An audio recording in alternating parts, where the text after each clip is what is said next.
Sebelumnya saya mengucapkan prihatin atas apa yang terjadi di organisasi kita, organisasi yang kita cintai bersama, Nahdlatul Ulama, yang merupakan organisasi representatif dari para kiai dan para santri, juga merupakan organisasi genealogis dan ideologis daripada para wali songo. Mudah-mudahan fenomena tragedi Rais Am ini segera berakhir.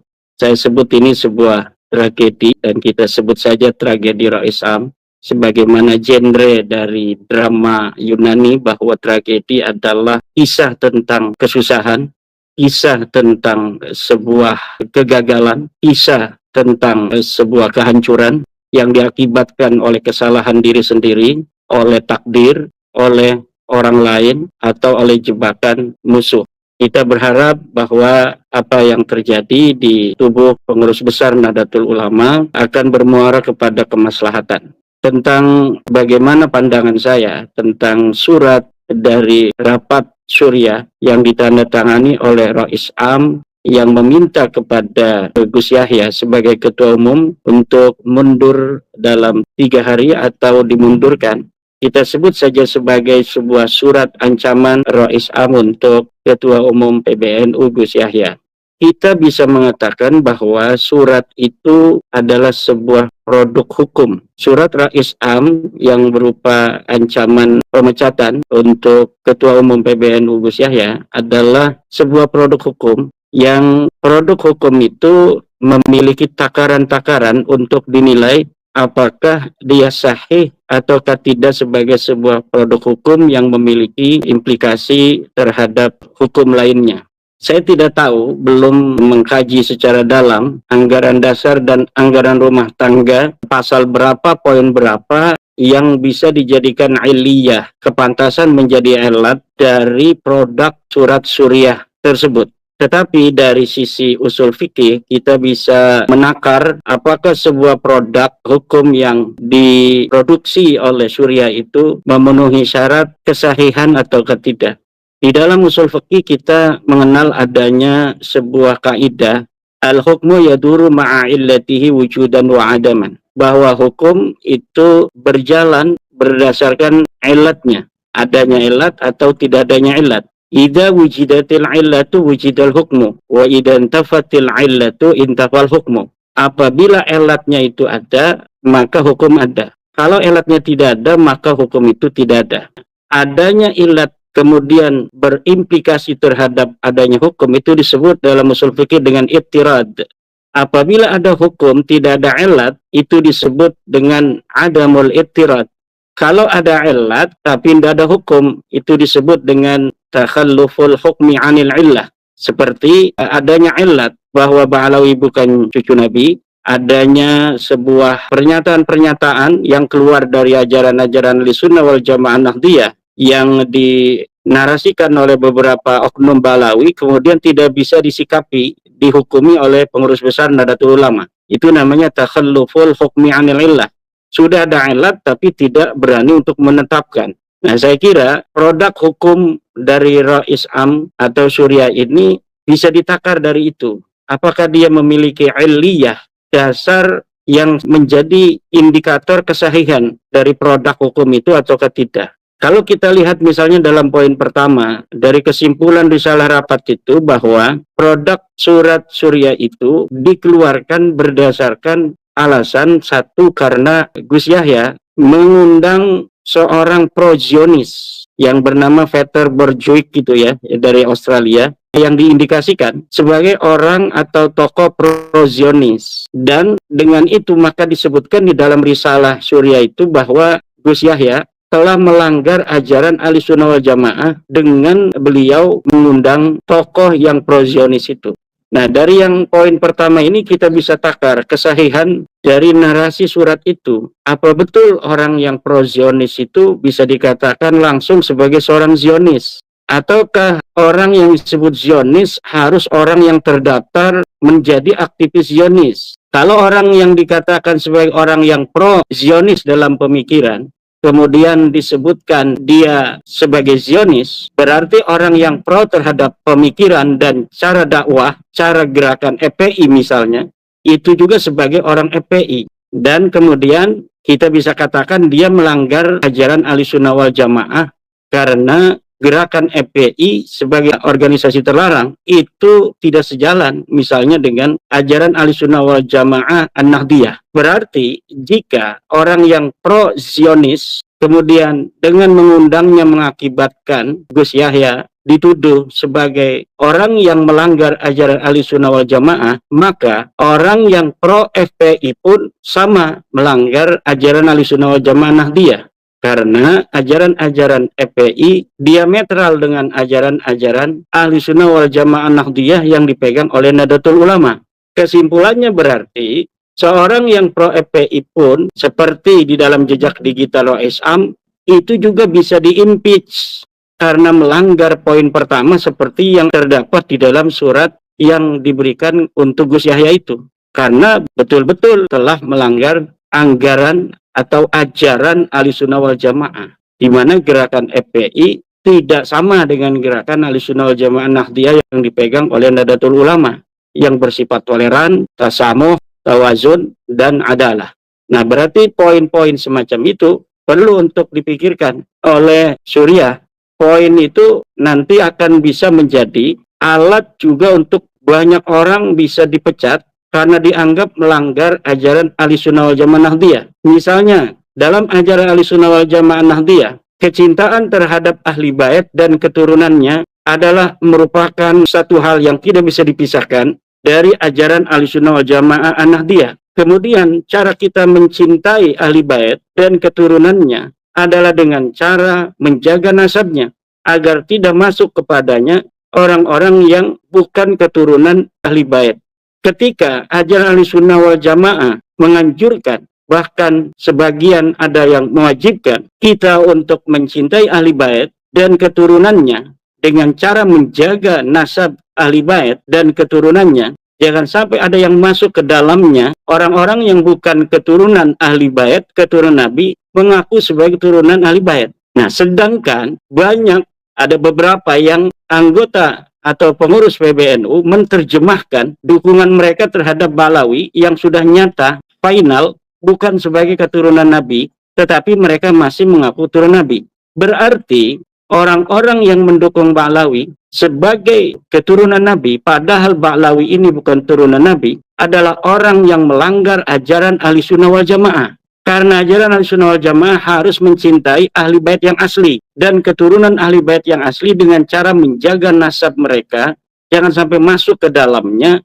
orang-orang yang bukan keturunan ahli bait. Dan Ba'lawi sudah nyata bukan sebagai keturunan Nabi, bukan keturunan ahli bait. Sementara masih banyak pengurus PBNU yang menerjemahkan. Saya katakan ini menerjemahkan, bukan meyakini. Karena menurut saya 99% dari mereka tidak percaya bahwa Ba'lawi itu keturunan Nabi. Tetapi mereka menerjemahkan karena suatu hal bahwa mereka masih bersama Ba'lawi dalam pertemanan atau muamalah lainnya. Tetapi hal itu akan berimplikasi terhadap para Nahdiyin di bawah. Nah, oleh karena itu, pengurus yang semacam itu, karena dia melanggar pada ajaran Ahlussunnah wal Jamaah Nahdiyah, mereka juga harus dipecat. Sama seperti Gus Yahya.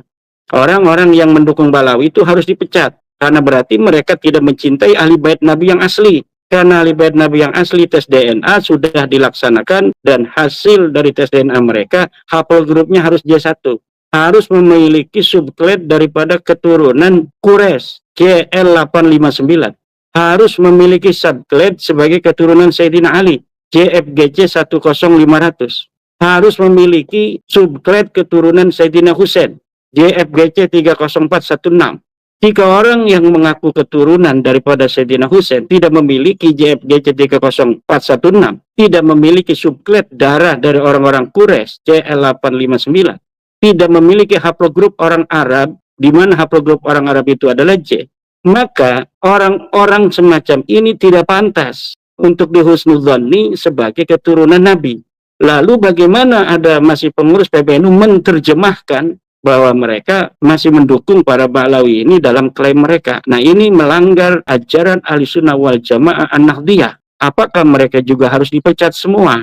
Kalau konsisten, Suriah itu harus memecat semua itu orang-orang yang masih menerjemahkan bersama Ba'lawi. Yang kalau ada acara Ba'lawi dia masih datang. Padahal Nahdliyin di bawah, mereka mayoritas sudah mendambakan adanya ketegasan dari PBNU terkait diskursus nasab ini yang mereka rasakan sendiri di bawah sebagai akar rumput, bagaimana Ba'alawi memperlakukan mereka dan memperlakukan para ulama-ulama di daerah-daerah. Saya heran kenapa surat semacam ini bisa keluar walaupun dengan resiko yang sangat besar, dan saya kira surat yang beresiko ini sudah dihitung. Kenapa mereka berani mengambil resiko untuk mengeluarkan surat yang akan menjadi gunjang-ganjing semacam ini, padahal tidak ada manfaat untuk Nahdliyin di akar rumput. Tapi dengan isu nasab, kenapa mereka tidak berani untuk bersikap tegas, padahal yang demikian itu sangat bermanfaat untuk warga Nahdliyin di bawah. Pertanyaannya, apakah masih ada perhatian mereka terhadap Nahdliyin di bawah? Pengurus PBNU itu harus ada dua syarat. Pertama, dia harus memiliki otoritas persuasif. Yang kedua, dia harus memiliki otoritas koersif. Otoritas koersif sebagai seorang Rais Am misalnya, atau seorang ketua umum, ini sudah otoritas lazimah. Ketika dia menjadi seorang ketua umum, maka pasti dia memiliki otoritas koersif terhadap PWNU, terhadap PCNU. Ketika seorang diangkat menjadi Rais Am, maka dia secara otomatis memiliki otoritas koersif karena terkait dengan struktural. Dia bisa memaksa, dia bisa mengancam dengan posisinya sebagai Rais Am atau ketua umum kepada jajaran struktural. Tetapi untuk warga Nahdliyin, otoritas koersif ini tidak diperlukan. Dan 99% Nahdliyin itu bukan pengurus. Mereka adalah kultural, yang relasi antara mereka sebagai Nahdliyin dengan pengurus itu bukan relasi otoritas koersif, tetapi relasi otoritas persuasif, di mana trust menjadi hal yang amat penting. Kepercayaan mereka terhadap pengurus, kepercayaan mereka terhadap Rais Am, kepercayaan mereka terhadap ketua umum, kepercayaan mereka terhadap seluruh struktural di bawah, ini menjadi hal yang tidak bisa diabaikan oleh para pengurus untuk membina hubungan yang batiniah, ukhuwah batiniah dengan para Nahdliyin, sehingga Nahdliyin tidak merasa ditinggalkan. Dan sikap itu tidak ada, saya kira, atau belum ditunjukkan.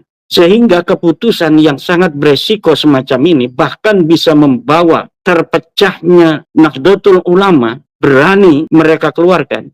Sementara yang selama ini didambakan oleh para Nahdliyin di bawah, ketegasan pengurus-pengurus Nahdlatul Ulama terhadap penjajahan spiritual yang terjadi muhakkokoh di bawah, di akar rumput, ini tidak diperhatikan. Bahkan banyak narasi-narasi negatif dan pejoratif yang ditunjukkan oleh pengurus-pengurus terhadap para kiai-kiai Nahdlatul Ulama di bawah yang mendukung perjuangan Wali Songo Indonesia misalnya, atau organisasi-organisasi lainnya yang sejalan dengan perjuangan Wali Songo Indonesia Laskar Sabilillah dalam rangka bagaimana nilai-nilai Nahdlatul Ulama, nilai-nilai ajaran Wali Songo, kebudayaan-kebudayaan Nusantara menjadi tuan rumah di negeri sendiri. Dan ini saya kira sebelum kita bicara tentang siapa yang salah, karena menurut saya manusia tidak ada yang sempurna, apalagi kita mengetahui bahwa apa yang terjadi kemarin itu beberapa hari yang lalu juga mungkin terkait bukan hanya dengan apa yang ditulis di dalam risalah itu.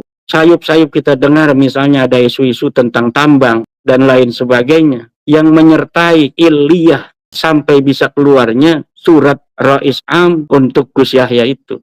Saya tidak dalam posisi membela Rais Am atau membela Gus Yahya. Yang saya lihat adalah Nahdlatul Ulama yang beberapa bulan lagi ini menurut kalender Masehi akan memasuki usia 100 tahun, 2026, 31 Januari, di mana dulu tahun 1926 NU didirikan, dan beberapa bulan yang akan datang, sekarang bulan November, Desember, Januari 2026 ini NU 100 tahun. Beberapa bulan sebelumnya terjadi peristiwa semacam ini.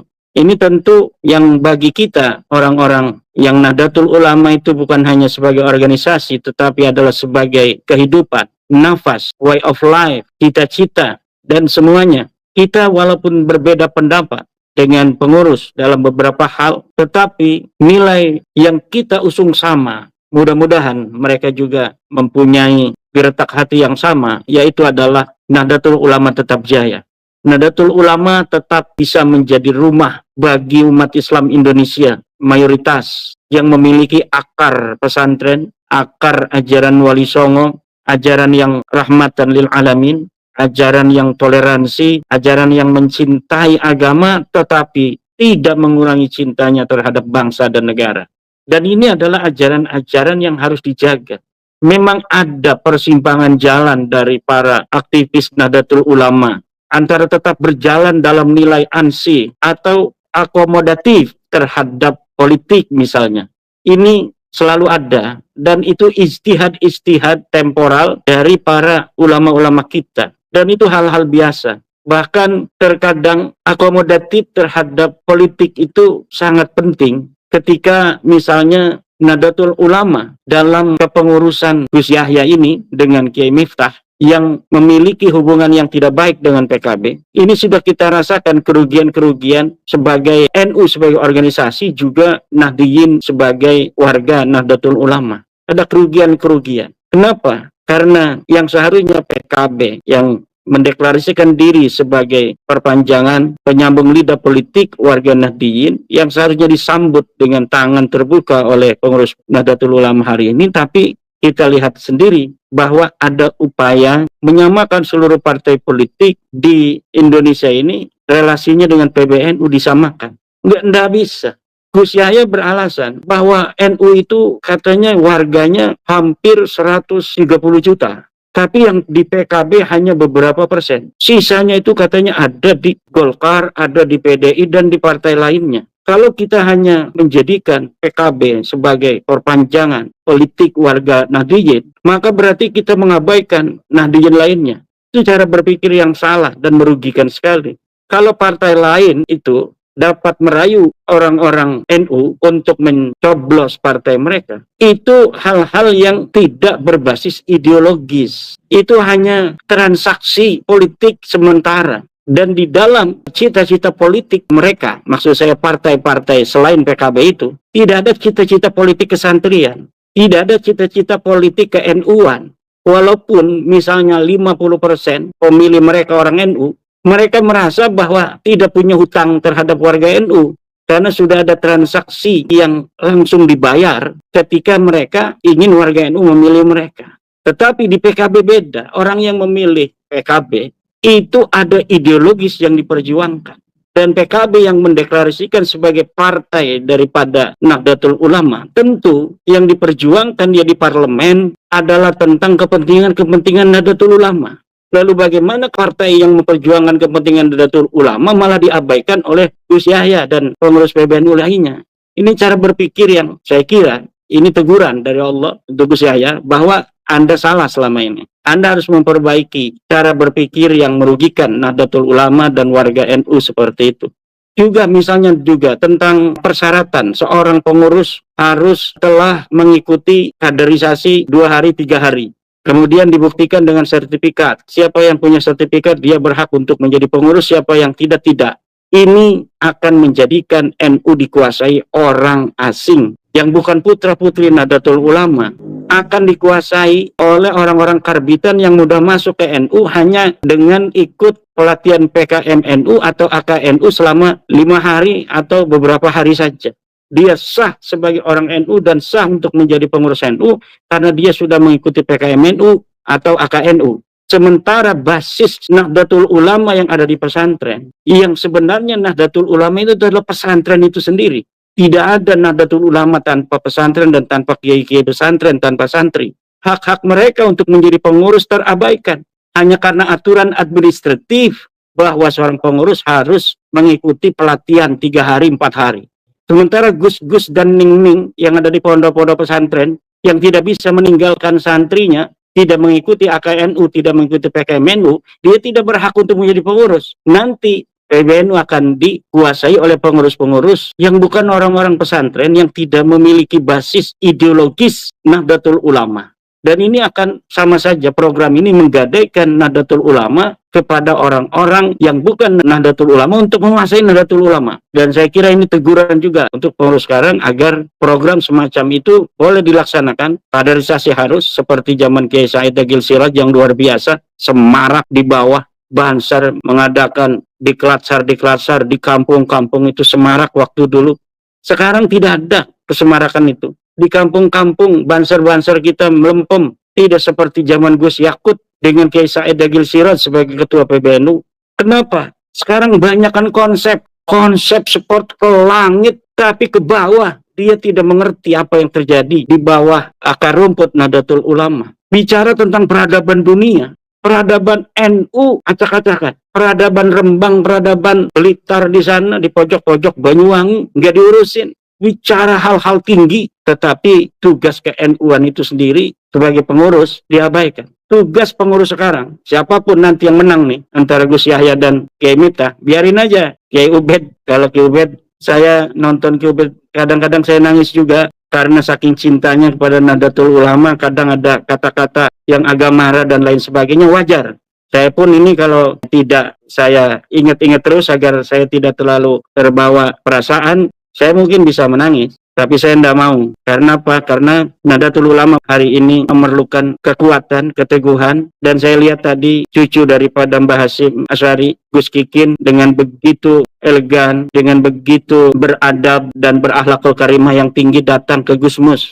Coba, ini adalah adab seorang cucu Mbah Hasyim Asy'ari. Menghadapi dinamika internal Nahdlatul Ulama, beliau datang sebagai cucu Mbah Hasyim kepada Gus Mus, sebagai kesepuhan di Nahdlatul Ulama, teman daripada Gus Dur, pamannya beliau, ingin mendapatkan pencerahan.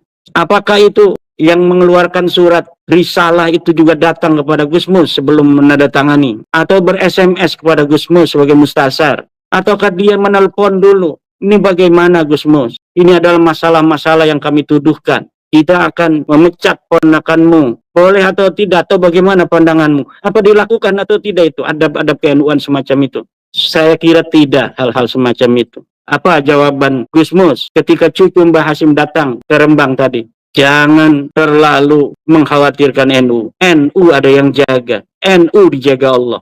Itu yang diungkapkan oleh Gus Mus. Dan ke depan kita berharap hal-hal yang semacam ini tidak akan terjadi lagi. Maka ini memerlukan sebuah leader yang kuat untuk masa depan. Udahlah, ini dua-duanya juga saya kira telah membuat warga Nahdliyin di bawah ini banyak mengelus dada tentang program, tentang sikap, tentang arogansi, pecat-memecat, surat-surat PCPW yang tidak ditandatangani kalau tidak mau dukung dan lain sebagainya. Saya kira ini sudah terang benderang. Sebagai seorang santri Nahdliyin yang mengharapkan barokah untuk dia dan anak cucunya, saya kira tidak ada salahnya kalau semua itu pengurus PBNU sekarang ini mengundurkan diri. Biarkan itu para pendekar-pendekar Nahdliyin yang ada di pojok Ciamis, yang ada di pojok Indramayu, pojok Rembang, Banyuwangi, pojok Magelang, yang banyak orang-orang pintar yang tidak memiliki akses untuk menjadi pengurus tingkat kecamatan saja juga. Mereka itu Nahdliyin. Jadi udahlah, ini kita berharap semuanya legowo. Ini teguran dari Allah. Mungkin karena tidak memiliki kepedulian terhadap warga Nahdliyin di bawah yang menjerit tentang sapaan-sapaan yang hari ini kurang dari para pengurus terhadap Nahdliyin di bawah. Ada arogansi yang ditunjukkan, ada cinta yang kurang untuk para Nahdliyin. Kemarin ketika saya melihat di Padasuka TV wawancara Kang Mas Yusuf Moras dengan Abuya, itu saya memiliki kekhawatiran bahwa akan terjadi sesuatu di PBNU ketika melihat tayangan di Padasuka. Itu baru tayang aja kan udah langsung terjadi sesuatu dalam waktu yang sama mungkin. Walaupun sebelumnya karena Kang Mas Yusuf ini tadinya mau mampir tapi tidak jadi mampir, itu nelpon. Jadi sebelum saya nonton, beliau memberikan beberapa kesimpulan-kesimpulan pertemuan dengan Abuya itu sebelum saya nonton videonya. Dan itu saya sudah memiliki kekhawatiran ini akan terjadi sesuatu, karena dulu saya pernah mendengar Abuya marah tentang suatu hal sampai Abuya ngomong akan terjadi tsunami di Banten. Itu saya langsung sholat 2 rakaat, memohon pada Allah agar walaupun Abuya Muhtadi ini sangat dicintai oleh Allah, saya mohon doanya untuk tidak dikabulkan, karena itu akan berbahaya sekali untuk masyarakat. Tapi setelah beberapa tahun tetap ada terjadi tsunami itu. Walaupun saya mungkin itu apakah karena doa saya atau bukan, buktinya tidak segera datang. Tetapi setelah beberapa tahun terjadi juga tsunami itu. Nah, ketika kemarin ada ini takut NU hancur, takut NU hancur, itu saya apa yang akan terjadi? Akhirnya saya bisa untuk mendapat jawaban setelah membaca dari risalah Suriah itu. Tetapi mudah-mudahan analisa saya salah, bahwa ini bukan kehancuran yang dikhawatirkan oleh Abu, yaitu mudah-mudahan. Dan mudah-mudahan NU bisa melewati ini dengan segera, warga NU tidak terpecah, dan pengurus yang akan Allah embankan dari mana saja dari dua kubu ini, itu akan mampu mengembalikan kepercayaan warga NU dan mampu mengembalikan kecintaan warga NU kepada NU. Jadi pengurus ke depan mempunyai tantangan harus mampu mengembalikan cinta warga NU kepada NU. Jangan malah mengarahkan warga NU untuk mencintai Balawi.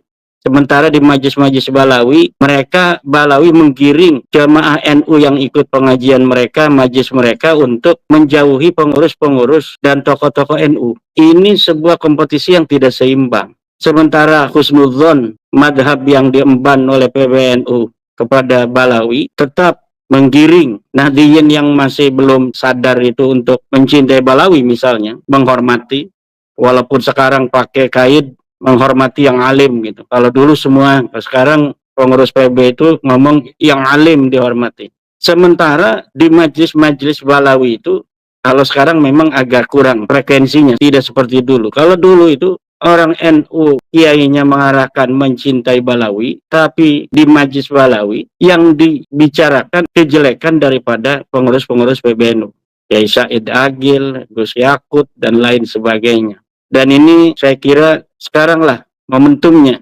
menjelang Nahdlatul Ulama 100 tahun di bulan Januari 2026 ini.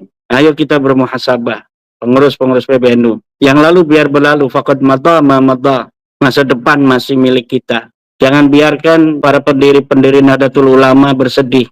Jangan biarkan para pendiri-pendiri Nahdlatul Ulama menangis. Kita harus mampu membuktikan bahwa di 100 tahun umur Nahdlatul Ulama ini, kita anak cucu mereka masih mampu membawa amanah ini untuk menjaga Nahdlatul Ulama, menjaga Nahdiyin, menjaga ajaran Rasulullah, menjaga ajaran Islam, ala Nahdlatul Ulama, ala Wali Songo, yang rahmatan lil alamin, yang mengedepankan cinta daripada hanya sekedar kata-kata. Yang kalau kemarin kita lihat podcastnya Abuya dengan Kang Mas Yusuf, siapa kira-kira ketua umum yang pantas untuk nanti menjadi ketua? Kriterianya seperti apa? Apa yang disebutkan oleh Abuya Muhtadi? Yang ngaji, yang ngaji, yang ngaji, yang suka ngaji, bukan yang bersertifikat AKNU, bukan yang bersertifikat PKMNU, tetapi yang suka ngaji itu artinya santri. Maka pengurus-pengurus NU di setiap tingkatan ke depan harus tetap dipegang oleh para santri pesantren yang memiliki sanad ke-NU-an. Tidak sembarang pesantren. Jadi pesantren yang memiliki sanad ke-NU-an itu adalah pesantren yang diasuh oleh kiai-kiai yang memiliki nilai-nilai ke-NU-an. Sekarang ada pesantren-pesantren baru-baru yang dengan semakin banyaknya pesantren berwarna-warni jenis-jenis pesantren membawa paradigma baru pandangan masyarakat terhadap pesantren. Saya kira juga salah satunya adalah diakibatkan oleh banyaknya orang-orang yang bikin pesantren bukan dari sanad-sanad pesantren itu. Dia tidak mempunyai guru pesantren, dia tidak mempunyai genealogi pesantren, kemudian bikin pesantren, akhirnya tidak memiliki jiwa-jiwa kepesantrenan, tidak ada sanad kekuatan rohani yang lumintu dari gurunya, dari leluhurnya, akhirnya menjadikan nama pesantren agak menjadi kurang positif pada masa-masa sekarang ini. Saya kira Nahdlatul Ulama ke depan tidak boleh lagi mengabaikan pesantren. Acara-acara Nahdlatul Ulama, pengurus Nahdlatul Ulama kembalikan ke pesantren. Nggak usah ke hotel-hotel.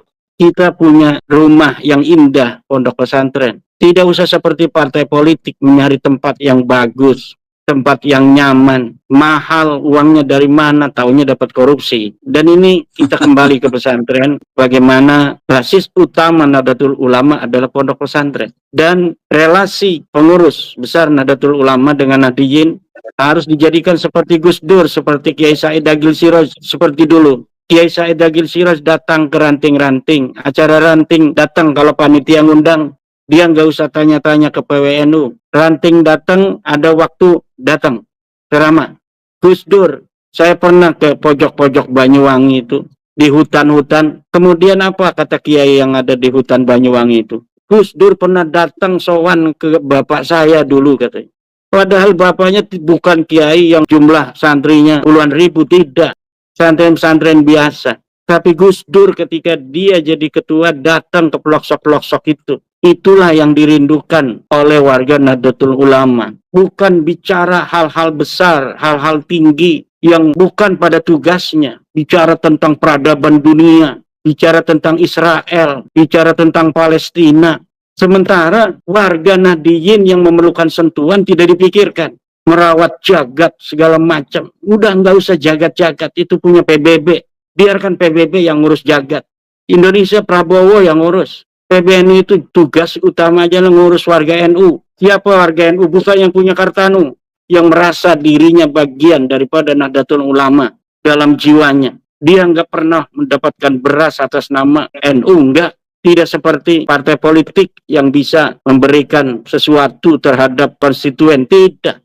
Orang yang menisbahkan diri kepada Nahdlatul Ulama ini unik, bersifat kepercayaan, trust. Inilah yang selama ini membuat Nahdlatul Ulama besar. Bukan ngomong-ngomong selangit dengan bahasa Inggris tentang peradaban dunia, tetapi bagaimana warga-warga NU kita kawal menuju kemajuan, cara berpikir, kesejahteraan, cara beragama yang tidak dibodohi oleh orang lain, tidak bisa disesatkan oleh golongan sesat. Ini yang harus menjadi tugas utama dari pengurus Nahdlatul Ulama ke depan.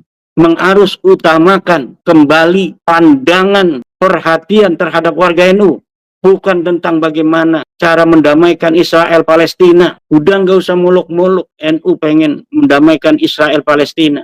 Hari ini sudah diemban itu tugasnya oleh Bapak Prabowo. Kembali lagi NU. Bicara tentang bagaimana warga NU yang anaknya tidak bisa mesantren karena nggak punya duit, yang nggak bisa kuliah, yang nggak bisa membangun rumah, nggak ada keluarga yang kaya, rumahnya mau roboh. Situ gerakan masyarakat sekitar. Ketua ranting, ketua MWC untuk bisa membantu masyarakat sekitar itu. Yang menyatakan dirinya sebagai warga Nahdliyin. Ini lebih bermanfaat daripada kita bicara-bicara muluk-muluk sebagai sebuah organisasi yang membawa nama bagian dari orang-orang yang miskin itu di level dunia tanpa merhatikan tugas utamanya orang-orang miskin di level-level masyarakat bawah itu. Saya kira inilah yang harus menjadi perhatian pengurus NU ke depan, siapapun dia. Saya tidak peduli yang mau menang itu dari Gus Yahya ke, dari Kiai Miftah ke, biarkan aja itu tarung. Yang penting siapapun itu, pandangan-pandangan Kiai Ubaid tadi harus diperhatikan. Harapan-harapan dari saya yang tentu sebagiannya mewakili juga masyarakat Nahdliyin di bawah ini, mudah-mudahan dapat diperhatikan. Dan kita berdoa, apapun yang terjadi dari dinamika internal ini, tidak ada penyusup yang bisa masuk untuk menghancurkan NU. Karena dalam situasi dinamika internal saat seperti sekarang ini sangat riskan, sangat rentan sekali bisa dimasuki oleh penyusup yang apabila mereka ikut bermain, maka mereka bukan untuk berkhidmah. Kalau putra-putri Nahdlatul Ulama sepanas apapun, mereka itu berdinamika, ada niat khidmah di dalam jiwanya. Tapi kalau sudah penyusup masuk, mereka masuk untuk menguasai dan menghancurkan. Ini siapapun dari kedua kelompok ini yang sedang bertikai, yang sedang berdinamika, yang mungkin saja di hatinya ingin berkhidmah luar biasa pada NU, hati-hati. Ada penyusup-penyusup yang jika mereka masuk mempengaruhi kalian, maka mereka tidak seperti kalian. Kalian hanya dengan saudara ceker-cekeran. Nggak mau NU ini jadi rusak. Tetapi kalau musuh kalian yang bisa masuk mempengaruhi kalian, maka mereka akan menguasai dan menghancurkan rumah kalian yang kalian cintai. Nahdlatul Ulama itu.